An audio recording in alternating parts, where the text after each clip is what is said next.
মক্কাতে যায় হজ করিতে লাগায় হাজি সাহেব, চা দোকানে বৈশা হাজি টেলিভিশন চাই, আমাদের কপালেতে শান্তি বুঝি না। এত দুঃখ রাখবো কোথায়, রাখার জায়গা নাই, আমাদের কপালেতে শান্তি বুঝি না।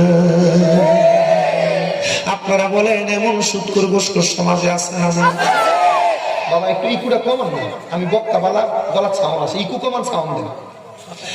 এ বাবা শুধু সুৎখোর আছে বললে চলবে না, সমাজের মধ্যে এমন অনেক সুৎখোর আছে যারা প্রতি 1 লাখে মাসে মাসে বছরে বছরে 1000 করে খায়, বছরে 30,000 করে খায়, 40,000 করে খায়।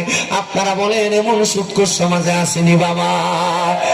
আগে তো সম্মান বাঁচানো যাইতো, সুৎখোর পুরুষ মানুষরা শুধু সুদ খায়, এখন শুধু পুরুষ মানুষরা সুদ খায় না,